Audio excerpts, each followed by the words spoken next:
I'd like to introduce Director General for DartMUN 7, Sid Sateh.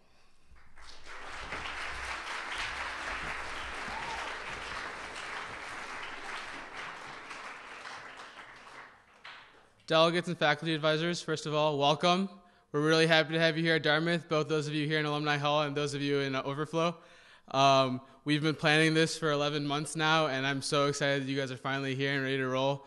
I can't tell you how much time and effort has gone towards this. It's just really exciting to see everyone ready, prepared, and to meet all the delegates who are excited to get into it.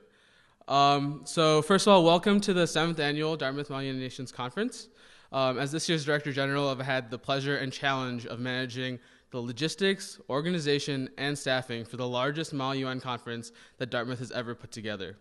Aside from being the largest, I firmly believe this year's conference will be the most intellectually engaging and rewarding for both delegates and our DAIS staffs. 11 months ago, soon after Secretary-General Sean Donovan and I were hired, Sean and I sat down to discuss which committees we would include in this year's conference. We sought to make DartMUN 7 an experience out of the prototypical Model U.N. mold and provide an environment which promoted discussion and learning on world issues that will be critical to the future of our generation. This thinking led to the introduction of the Israeli-Palestinian Summit, the Libyan Transitional Government, and the World Intellectual Property Organization. These type of committees were aimed to break the mold and have delegates think with a higher priority both on domestic policy as well as 21st century technology. Directors and assistant directors across more traditional committees like the European Union have also been tasked with preparing 21st century issues such as the fate of Kosovo and the Euro crisis. To the faculty advisors, thank you so much for all the time and effort you have all put in to get your delegates here. This conference would not be possible with all of you, and from contacting most of you over the last half year or so, I can tell you guys as the delegates that your faculty advisors put a lot of time and effort into making this possible for all of you. I can promise you your delegates here are going to have a great time. The directors and assistant directors are ready to see them. They're already in their committee rooms ready to roll. And to the delegates, take the opportunity to learn from your peers this weekend. From just speaking to a handful of delegates before opening ceremonies, I have come away both impressed by your ambition and attitude, as well as jealous by the topics you get to discuss. Lastly, to both groups, remember to have fun this weekend. This is going to be an awesome weekend. Win or lose, have a good time, and you'll leave with a smile on your face. On that note, I'd like to introduce the 2012 DartMUN Secretary-General, Sean Donovan.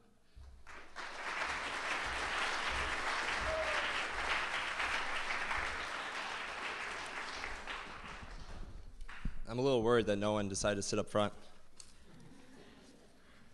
So 7 years ago, Dartmouth College held its first Model U.N. conference here in Hanover, New Hampshire. And at that point, I was an overly eager freshman in high school who was joining Model U.N. for the first time. I was fortunate enough growing up in suburban Chicago to attend several Model United Nations conferences. And looking back on those experiences, I can unequivocally say that they were among the greatest academic experiences I've ever had. Model U.N. allowed me to learn in a novel manner about the world around me. It, both superficially, trivial facts like the Gambia. When I represented the Gambia my sophomore year at Northwestern, I was one of probably very few 16-year-olds who knew where the Gambia was on a map. But you also learn very deep, important things. My first conference I went to was the University of Chicago, and I was a delegate in the World Health Organization. And we were debating the topic of orphan diseases that are largely curable. The science is there to produce drugs, but those drugs aren't made because the people who are affected by the diseases are among the most impoverished in the world and can't afford these drugs. And that weekend of debate was enlightening and unfortunately finite. But what I realize now, looking back on the experience, is that the rewards are not finite. The rewards go way beyond Sunday when you guys all leave Hanover, with the exception of Hanover High. Model U.N., allowed me to find a passion for different cultures, different people, a desire to travel that drives me here today. I know that my experience with Model U.N. refined my intellectual curiosities, largely has dictated what I've studied here at Dartmouth, and in all likelihood will probably dictate what I do as a career when I presumably graduate a year from now. While the weekends in themselves, are an endless rush, both mentally and physically, what I want to stress is that Model U.N. is an incredible opportunity. It's an opportunity to learn that cannot be replicated in any traditional high school classroom or through any standard curriculum. Model U.N. provides a forum to engage deeply about the most important issues in the world today, the issues that you will read about in the New York Times, the Wall Street Journal, the issues that truly drive our world. You get to do so while engaging with your peers from different schools, from different states, from different backgrounds, with different views and different areas of knowledge who perceive the same issue in very different ways.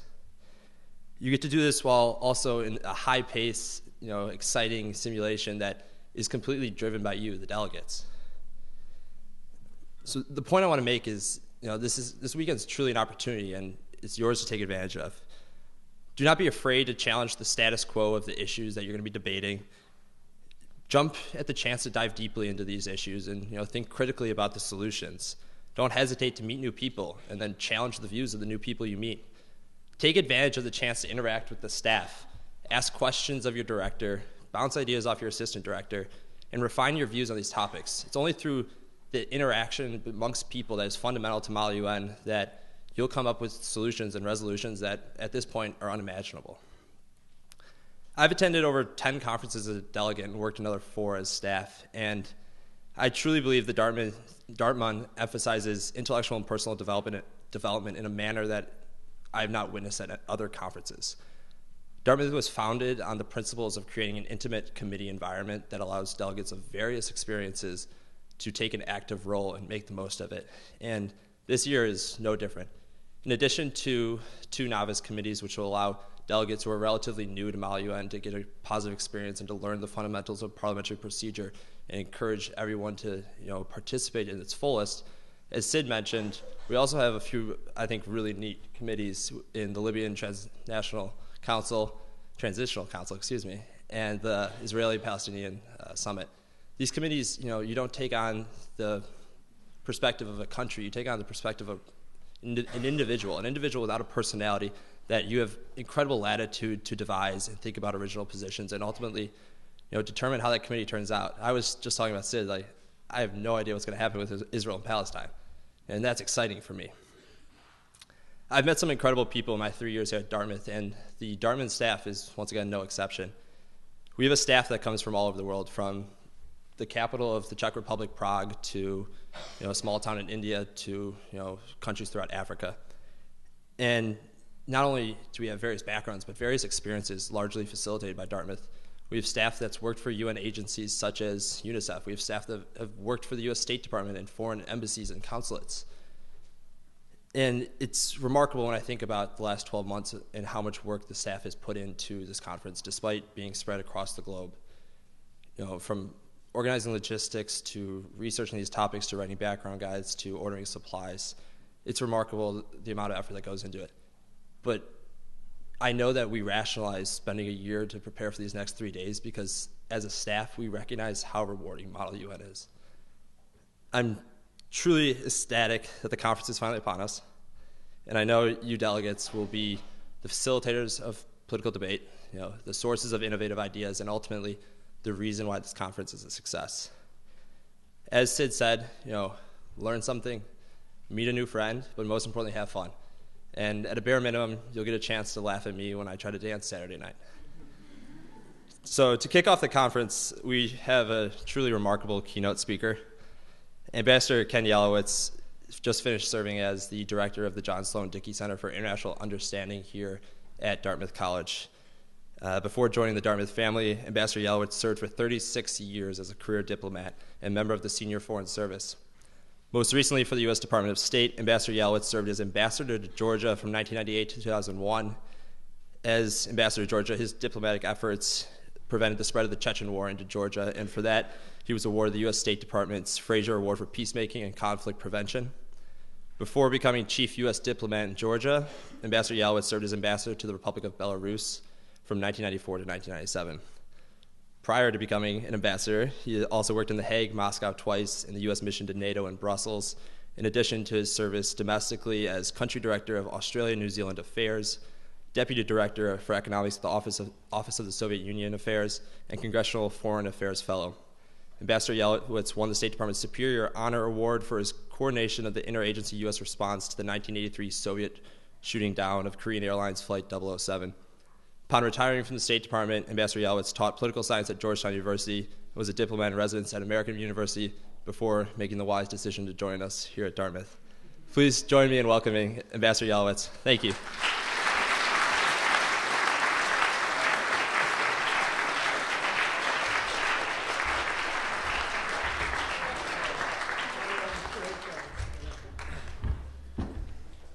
Do I get to use your gavel, Sean? Of course. Of course, great.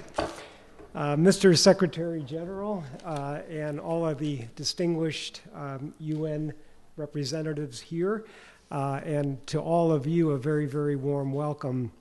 I wanted to begin by saying thank you to these folks behind me and all the others. I know there were about 30 Dartmouth students who've participated in helping make this happen.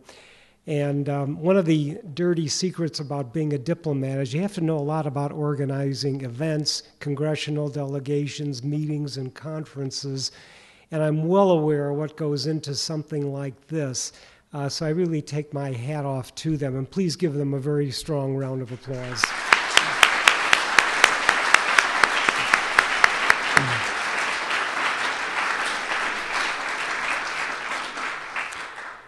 I'm delighted. As Sean mentioned, I just retired as the director of the Dickey Center for International Understanding here at Dartmouth.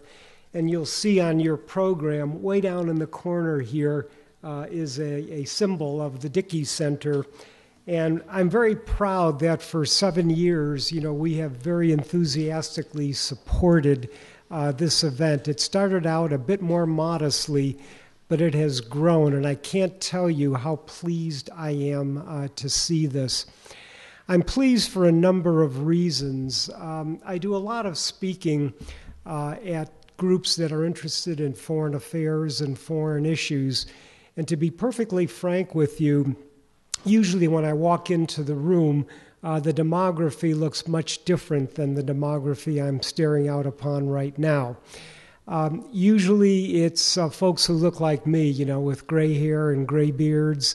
And I can't tell you how, rewarding it is, how inspiring it is to see almost 500 young people from high schools, literally all across the United States, here for this event. I'm a committed internationalist. I'm a committed person who believes that every American citizen and every citizen in the world has to be a world citizen. I don't mean by saying that you have to be the Secretary-General of the United Nations or an ambassador or president, but it means, that you take a strong interest in what's going on around you and realize that the events that transpire beyond the borders of your city, your state, and your country impact on you, and that you really must play a role and be cognizant of them. That was the byword of John Sloan Dickey, who was the president of Dartmouth from 1945 to 1970, and for whom the Dickey Center is named. And one of his most famous, phrases is, "The world's troubles are your troubles, and there's nothing that better people, can't do about them." And that really is one of the mantras, of Dartmouth. And I think, many, many schools and universities across this country, that you have an obligation to study the problems of the world and to do what you can to do something about them. Now, in the time that I have, I thought that I would talk a little bit about diplomacy, about some of the lessons that I've learned as I sit back, now watching, the way things have changed. And I'm going to use as my frame of reference the year 1991. That was the year, that the Soviet Union collapsed. I happened to be serving at the American Embassy in Moscow. I ended up as the number 2 person, the acting deputy chief of mission. We had a chargé who was the acting ambassador. And I really had what I felt was a glimpse of history in the making, something that I never thought that I would see in my lifetime. that the last remaining great empire on the face of the earth had collapsed for the most part peacefully, and that this terrible, terrible fear that I had grown up with and all of my colleagues, my family, the Cold War, was finally over. You're all too young to remember those years, but the threat of nuclear war, the threat of ideological confrontation, of competition between the United States and the Soviet Union worldwide was very much a part of our lives. And when that ended in December of 1991, there were really incredible hopes that we were into a new era of world peace, of cooperation, of democracy, and of economic growth. And there was a very famous writer, a colleague at the State Department, Francis Fukuyama, who wrote a very famous piece called The End of History, in which he foresaw that with the collapse of the Soviet Union that we were indeed going to bring in a new era of peace, democracy, and cooperation. Well, it hasn't worked out that well, as I'm sure you know. My good scholars, colleagues here in the government department always tell me that in terms of warfare, fewer people are dying in warfare now than at any time in recent history. But what they don't contest, though, is when we go over all the really terrible things, that are going on in this world. Not just terrible, but complicated. And when you think that at the end of the Soviet Union that we thought that we were in for some very easy times, just think about what's happened over the last 20 years. You had the violent breakup of Yugoslavia and the terrible wars there that finally ended with, the UN action in Serbia. We certainly had a lot of other things that were equally difficult. You had 9/11, which certainly tore us out of the sense of isolation, that we were really secure behind our own borders. And for the first time, since Pearl Harbor, we were attacked on U.S. territory, and that was, of course, a major, major blow. You have then the war in Afghanistan, the war in Iraq, the continuing Arab-Israeli problems, now Iran, and the threat of nuclear weapons, with Iran. And if that isn't enough, then you throw in climate change problems of global health, the environment. You have the rise of China, India, Brazil, and other powers that are basically knocking at the door of the institutions that were created at the end of World War II, the UN, the World Bank, the IMF, and saying, hey, we're here. It's not just you, the five, great powers that have permanent seats on the Security Council that really have a say in running the world.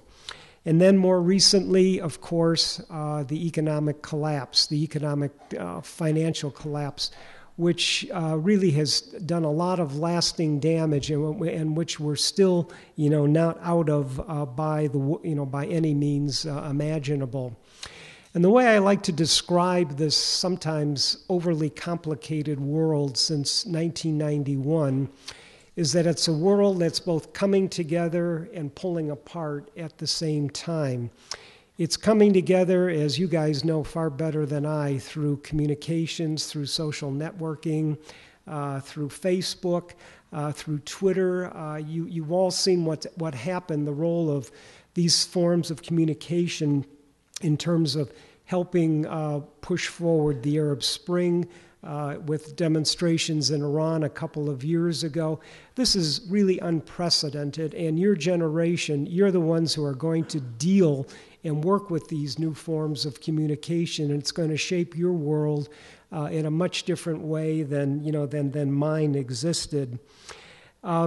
The other things that are pulling us together, commerce, trade. I mean, you look at, what is now a U.S. company? Any major company now in any major country of the world is basically international. So much of their trade, so much of their exports, so much of their manufacturing will be done overseas and dependent on overseas markets. So commerce, trade, tourism, business, communications. All of these things are pulling us together. And at the same time, I've already gone through a whole list of things that are pulling us apart.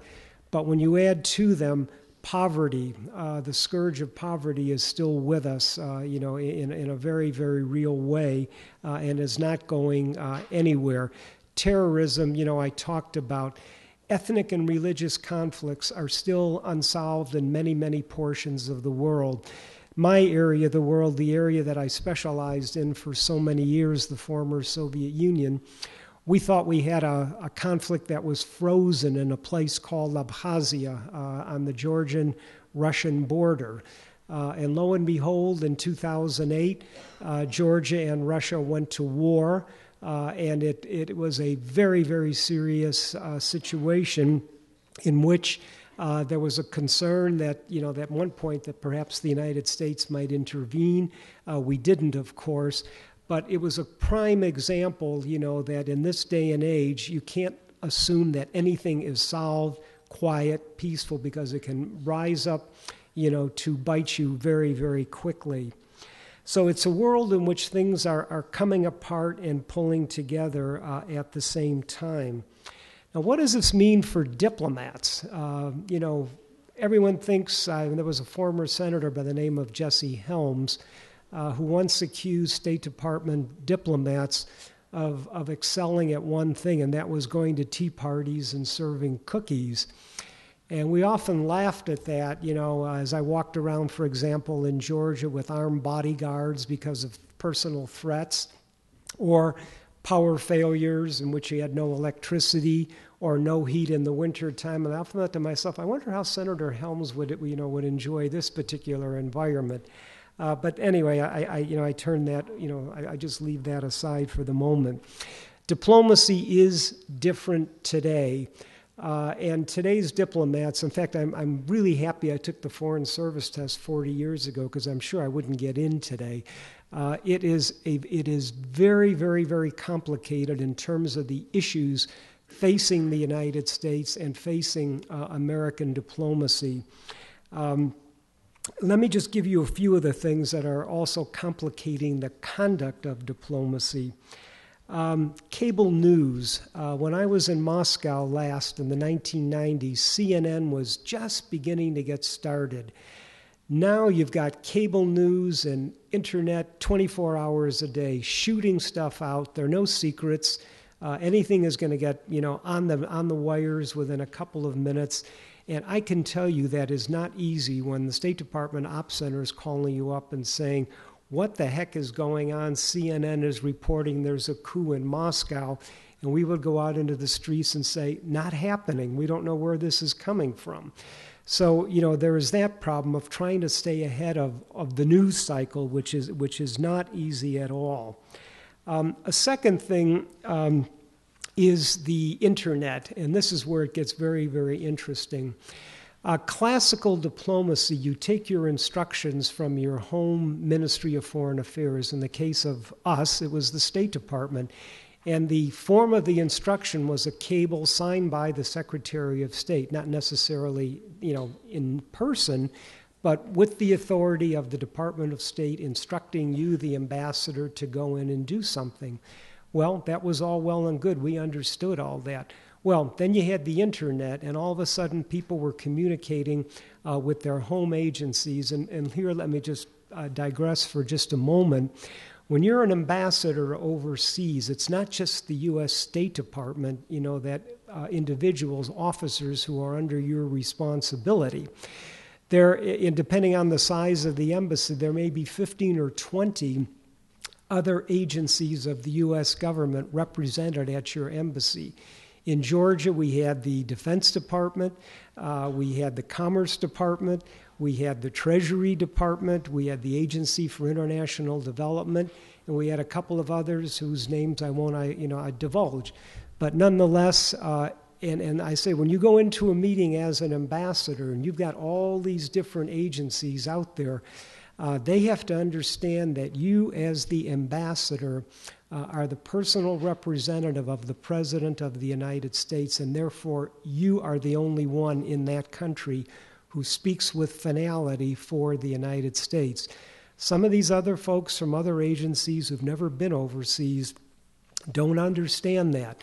And they internet back to their, email back to their home agencies in Washington, and they'll go off and do something. And I would call them into my office and say, "What have you done?"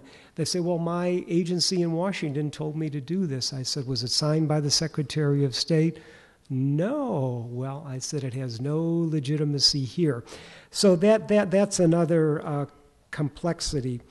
Another thing is WikiLeaks. Have you all of you heard about WikiLeaks? Do you all know what I'm talking about? Yeah. This was the leak of about 250,000 classified State Department cables, and this is going to have enormous repercussions and still, not fully understood. The divulging of very sensitive, secret, sometimes very sensitive negotiations that are still going on, or things that have transpired, or when people who have put themselves at large personal risk to come and talk to an American diplomat about the conditions in their country, when that information is revealed, it can have negative personal consequences for that individual, and it may also really distort the relationships between countries. And let me give you one example of what I'm talking about. You're going to be talking about Libya, during your Model UN conference. Just prior to all the conflict in Libya, the American ambassador had been asked to leave Tripoli because of embassy reporting about Gaddafi and a lot of the corruption and a lot of the bad things that were going on there. Those cables were leaked. Those were meant to be for the Secretary of State for her use, but they were leaked. And what happened? The American ambassador had to be withdrawn for purposes of his own safety. This meant just when all hell broke loose in Libya with Gaddafi, we had no American ambassador there, to explain what was going on. This, to me, is a difficult situation. So the WikiLeaks, again, is going to influence, the nature of diplomacy from now on. I'm going to just finish up by talking a little bit about how this is impacting on the major international institutions that were created after World War II. The United Nations, NATO, the World Bank, the IMF, all the structures that the U.S. was instrumental in creating to prevent another outbreak of world war and to stabilize the international economy and bring in peace and prosperity. No matter which way you look at it, those organizations have succeeded tremendously. But all of them are under challenge right now because of the new situation, that I've described. The challenges are complex. Many of them are unprecedented. Something like global health or climate change involves people who have specialties all across the spectrum. I mean, it's no longer just diplomats going to talk about signing a new treaty on something. It's diplomats who are engaged in a delegation with 8 or 10 different specialists who can handle and discuss, very important aspects of what is totally a very, very complicated problem. So all of these institutions are looking at themselves, and they're all doing a reasonably good job, I would say, of modernizing themselves. NATO in particular has had a difficult time with the collapse of the Soviet Union, but as you see now, it's done a good job in trying to stabilize the situation in Eastern Europe, the former Soviet countries, and it's now engaged in Afghanistan. The UN, let's focus on the UN in the remaining time.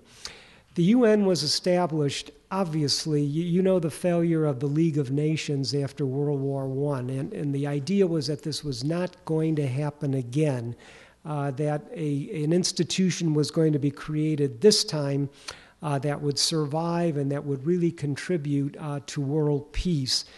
The 5 victorious powers, France, the United States, Britain, Russia, and China, the Chinese nationalists, got the permanent seats, on the Security Council.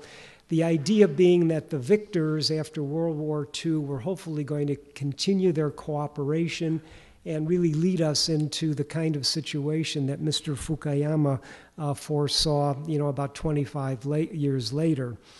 It didn't happen that way, and I think all of you are well aware of that. The need to get 9 votes and all 5 of the Permanent Security Council members, to pass a Security Council, a binding resolution, is very, very, very difficult to do. All you have to do is follow any of the negotiations about UN resolutions on Iran, on Syria, on Libya, on Israeli-Palestinian issues to know how extraordinarily difficult this is. And as the UN has matured, what we're seeing is a basic lesson of political theory. And that is, do nations, act primarily in their own self-interest, or are they more internationally bound and sort of more liberal view of the world? And unfortunately, I think when one looks back at these experiences, for the most part, countries still will act and do things which are primarily in their own self-interest.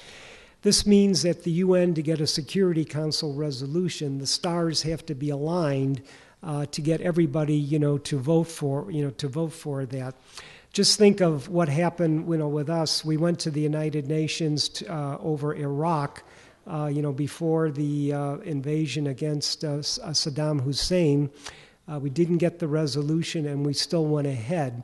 It was very, very difficult for us. We decided to go with what's called a coalition of the willing, but it was a good example, again, of sometimes how difficult it is, to get this kind of a resolution.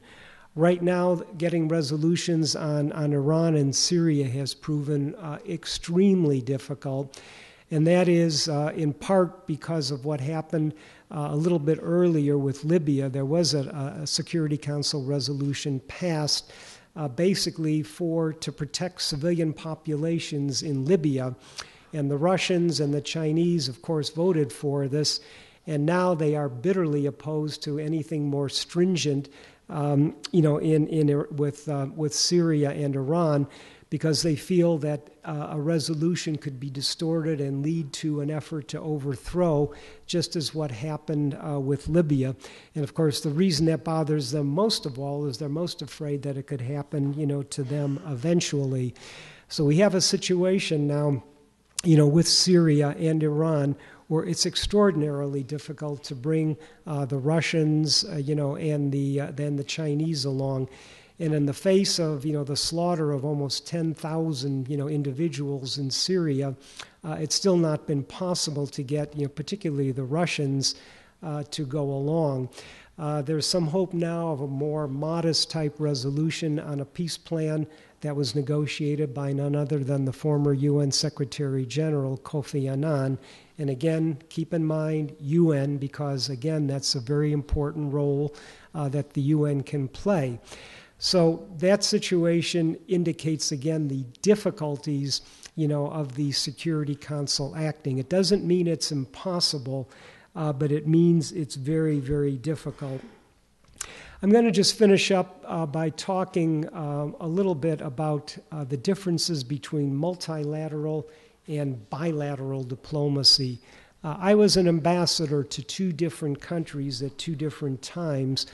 But also during my career in the State Department, I worked on UN affairs and NATO affairs.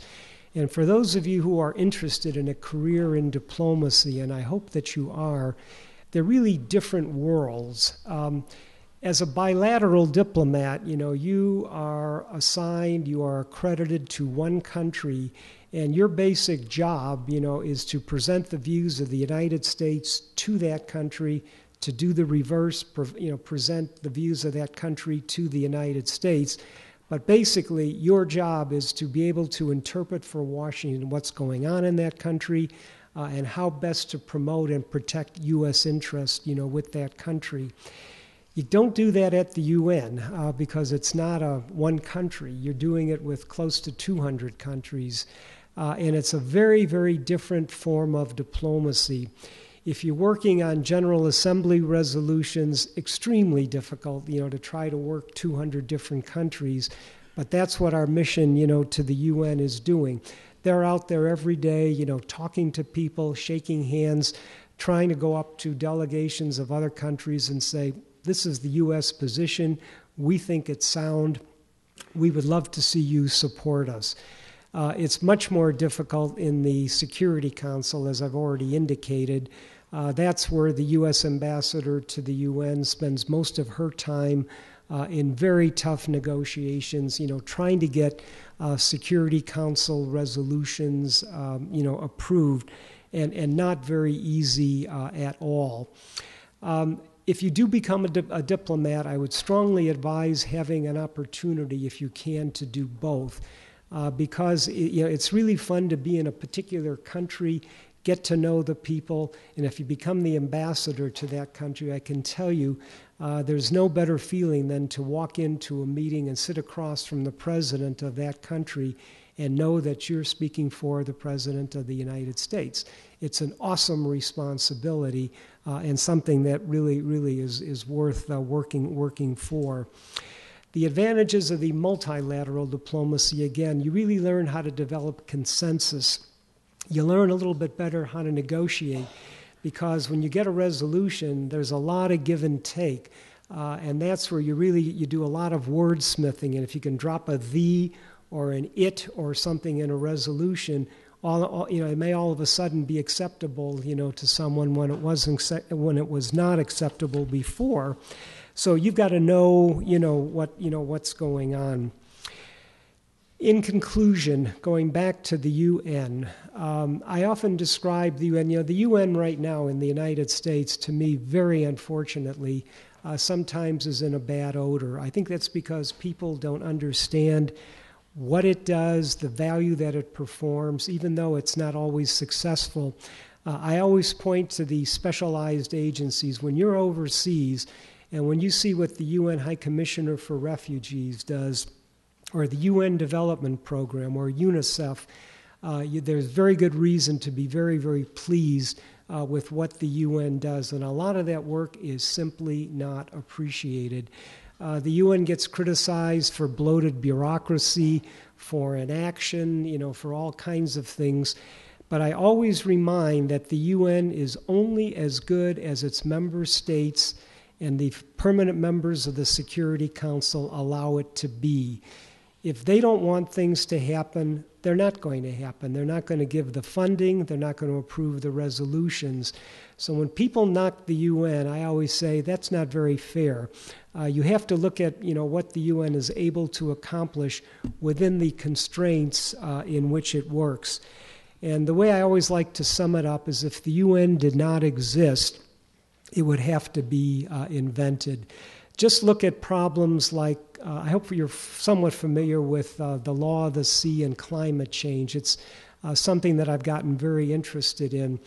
The Law of the Sea Treaty is a UN convention which basically will regulate laws of the sea. And this is very much in the interests of the United States to ratify. It has not yet been ratified. There's a group of perhaps 5 or 6 senators who are holding up ratification because they believe that if we join this treaty, that would somehow limit American sovereignty. And this flies in the face of all the military of the United States, the Chamber of Commerce, you name it. Everybody wants the United States to ratify this treaty because if we don't, our claims to extended territorial shelves in the oil and gas-rich Arctic are not going to be adjudicated. You have to be a member of the convention to play by its rules and the division of these areas. We're staying on the outside, supposedly because we don't want our sovereignty limited. Well, we're going to end up losing, big time if this doesn't happen. This is a good example, I think, unfortunately, of how oftentimes in the United States we tend to be overly fearful that the UN is somehow or another going to take, our prerogatives away from us. It's not going to happen. and it raises all kinds of fears and concerns. So your job over this next couple of days is to come up with some good solutions to have a very good conference, but more importantly, as you go back to your schools, as you go off to college, don't forget what you've done here, and don't forget, what you've learned about the United Nations, what you've learned about diplomacy, and what you've learned about the world, at large. And please just continue to do what John Sloan Dickey and I often say, be concerned about the affairs of the world and go out and do something about them. Thank you.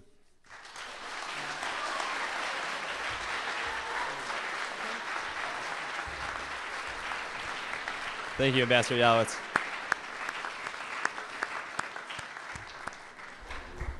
As in years past, the DartMUN 7 conference is going to continue taking kind of the initiative beyond the halls of Haldeman and Kemeny and Carson and try to make a difference. And this year, we're continuing our philanthropic efforts. And I'd like to introduce Carolina Krilanova, who is our Director of Philanthropy, and will describe the number of initiatives and the number of ways you can get involved throughout the weekend, both learning about the cause, but also helping make a difference in the world. Thank you.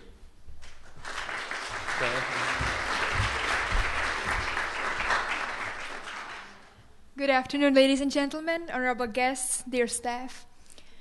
There is a saying, which is a little bit cliche, but I still consider it wise, that teaches us that if you give a man a fish, you will feed him for a day. But instead, if you teach him how to use a fishing net, you will feed him for a lifetime. So taking this into account, we have decided to make microfinance the cause of this year's charity efforts of this conference. Specifically, we'll be supporting the organization that is called Opportunity International. They are pioneers in the field of microfinance, providing cutting-edge financial services such as loans, insurance, and other financial services that we ourselves take for granted at this point to the world's poorest. I know microfinance might sound very new to your ears. I think it sounds new to ears of everybody because it's a very new concept.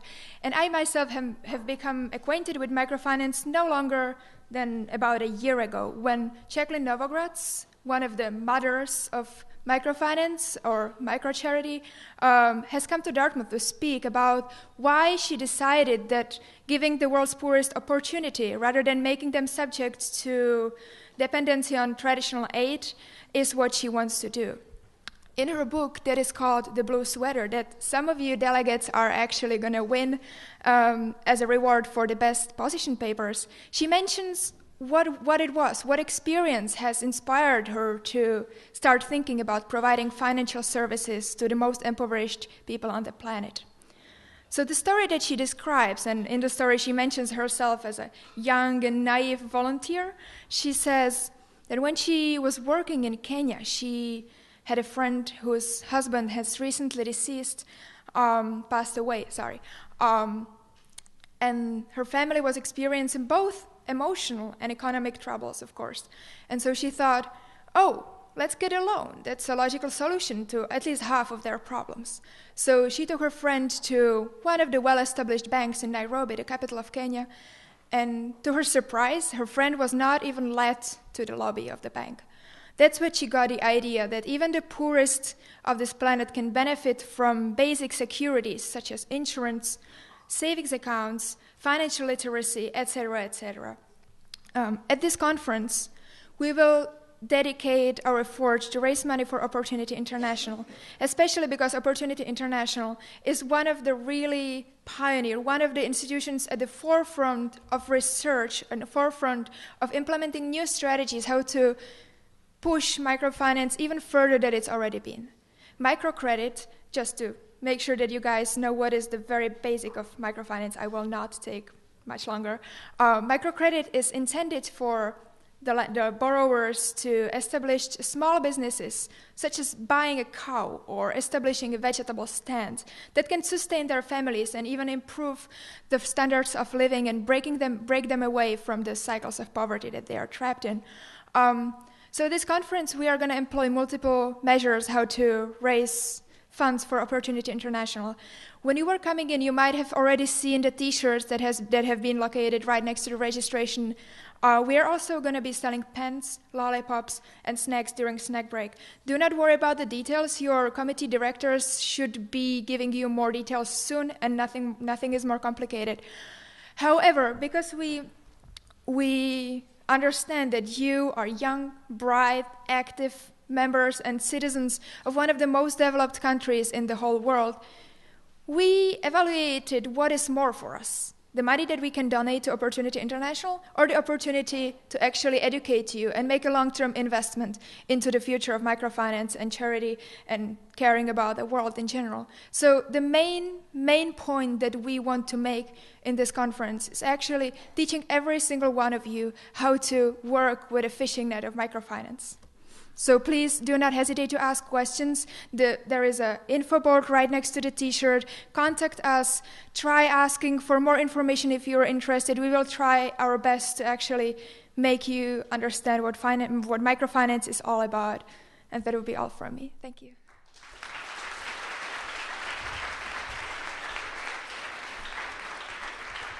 Thanks, Carolina. Also, the shirts are awesome, so you should get them. We're about to wrap up with the opening ceremonies. One small logistical change for all delegates in the Pakistani War Cabinet. You'll be in Haldeman 125 this evening as well. In the delegate guide, it says you're in a different room and then moving into Haldeman 125. You'll be there the whole weekend, so that'll be a little bit easier. I just want to finish by saying it's a little bit embarrassing how jealous I am of all the delegates here today. I really wish I could be sitting in that seat still. But, you know, take advantage of the opportunity, make the most of this weekend, and have a lot of fun. With that, it's my pleasure to officially open Dartmouth 7. Thank you.